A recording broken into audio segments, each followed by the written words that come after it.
విశాఖలో భారత్ ఇంగ్లాండ్ల మధ్య జరగబోయే మ్యాచ్కు రెండు జట్లు సిద్ధమయ్యాయి. ఇరు జట్లు ప్రాక్టీస్లో నిమగ్నమయ్యాయి. ఈ నెల 2 నుంచి 6 వరకు జరిగే టెస్ట్ మ్యాచ్లో గెలుపు కోసం ముమ్మర సాధన చేస్తున్నారు క్రికెటర్లు. మొదటి టెస్ట్లో భారత్ ఓడిపోవడంతో రెండవ టెస్ట్పై పట్టు బిగించేందుకు శ్రమిస్తున్నారు. విశాఖ స్టేడియంలో స్పిన్నింగ్కు ఎక్కువగా అనుకూలిస్తుందని టాస్ గెలిచిన టీం బ్యాటింగ్ చేసి 400 పరుగులు సాధిస్తే ప్రత్యర్థి జట్టుకు విజయావకాశాలు తక్కువగా ఉంటాయని మాజీ రంజీ క్రికెటర్ రాజు తెలిపారు. లోకల్ బాయ్ శ్రీకర్ భరత్కు మంచి అవకాశం వచ్చిందని, తన సత్తా నిరూపించుకునేందుకు తన హోమ్ గ్రౌండ్ వేదిక కావడం ఆనందంగా ఉందని చెబుతున్న మాజీ రంజీ క్రికెటర్తో మా ప్రతినిధి సతీష్ ఫేస్ టు ఫేస్.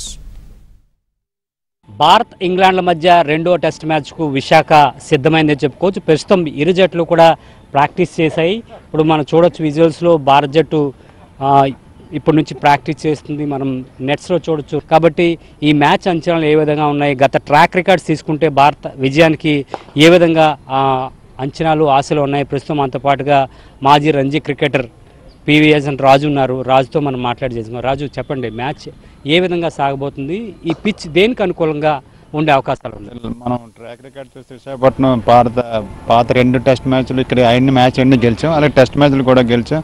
అంటే ఈ మన వికెట్ ఏంటంటే ఫస్ట్ 2 days కొంచెం ఫాస్ట్ బౌలర్స్కి బ్యాటింగ్ సపోర్ట్ చేస్తుంది, 3rd డే నుంచి కొంచెం టర్న్ అవుతుంది. కాబట్టి వికెట్ హెల్ప్ ఏమో స్పిన్నర్స్కి ఎక్కువగా ఉంటుంది.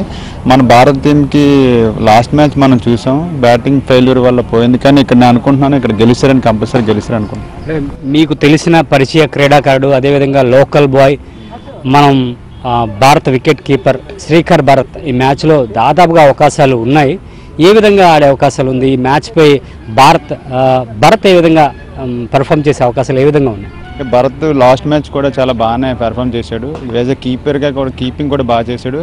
బ్యాటింగ్లో మరి ప్రెజర్ ఉంటుంది, ఎందుకంటే కొత్తగా రావడం టీంలోకి. ఇప్పటికే అతను 5-6 మ్యాచ్లు తప్ప ఎక్కువ ఆడలేదు కాబట్టి ప్రెజర్ అనేది ఉంటుంది. కానీ హోమ్ గ్రౌండ్ కాబట్టి భరత్ రేపు స్కోర్ చేస్తారని అనుకుంటున్నాను.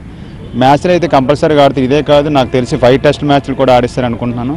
కంపల్సరీగా హోమ్ గ్రౌండ్ కాబట్టి అడ్వాంటేజ్ ఉంటుందని అనుకుంటున్నాం భారత్. అంటే ఒక విధంగా చెప్పుకోవాలనుకుంటే కోహ్లీ ఇప్పటికే 2 మ్యాచ్లకి దూరం అయ్యాడు, మిగతా మ్యాచ్లు కూడా ఆడే అవకాశం కూడా లేదని తెలుస్తుంది. మరోపక్క మొదటి టెస్ట్లో ఆడిన రాహుల్ కావచ్చు, అదేవిధంగా రవీంద్ర జడేజా ఈ మ్యాచ్ కూడా దూరం అయ్యారు.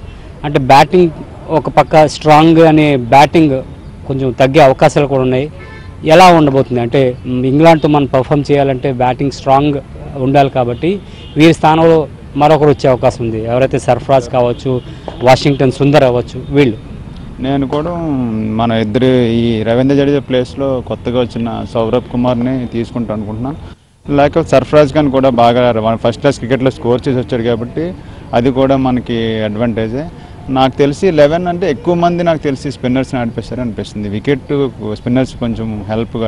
మీరు యాజ్ ఎ ఫాస్ట్ బౌలర్ కదా, పిచ్ ఫాస్ట్ బౌలర్కి ఎంతవరకు అంటే సపోర్ట్ చేసే అవకాశాలు ఉన్నాయి, స్పిన్నర్కి ఏ విధంగా ఉంటాయి? అంటే మన సౌత్ వికెట్లన్నీ కూడా మ్యాక్సిమం స్పిన్నర్స్కే సపోర్ట్ చేస్తాయి. అలాంటిది వైజాగ్ అంటే వికెట్ చూసిన దాన్ని బట్టి అయితే ఇనీషియల్గా మాయిశ్చర్ ఉన్నప్పుడు ఒక 20 hours అలాగా ఫాస్ట్ బాల్ సపోర్ట్ చేస్తుంది. రాను 2nd డే 3rd డేకి మ్యాక్సిమం వికెట్ స్పిన్నర్స్కే సపోర్ట్ చేస్తుంది.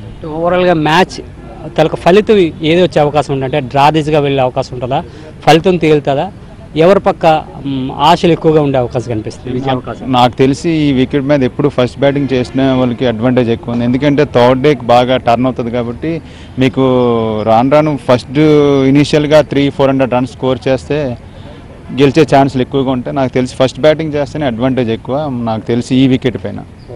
ఫస్ట్ బ్యాటింగ్కి ఎక్కువగా అవకాశాలు ఉన్నాయి. అదేవిధంగా ఫస్ట్ బ్యాటింగ్ టాస్ గెలిచి ఫస్ట్ బ్యాటింగ్ తీసుకున్న తర్వాత 400కి రన్స్ పైగా కొడితే మ్యాచ్ అవకాశాలు ఎవరైతే ఫస్ట్ బ్యాటింగ్ చేశారో వాళ్ళకు ఉన్నాయంటున్నారు. అదేవిధంగా స్పిన్కి ఎక్కువగా పిచ్ అనుకూలిస్తుంది అనేది చెప్తున్నారు. కాబట్టి ఈ మ్యాచ్ భారత్కి ఎక్కువగా అవకాశాలు ఉన్నాయనేది ఇక్కడ క్రీడాకారుల విశ్లేషణ మనకు అర్థమవుతుంది. వీడియో జర్నలిస్ట్ విజయ్తో సతీష్, ఏబిఎన్ ఆంధ్రజ్యోతి, విశాఖ నుంచి.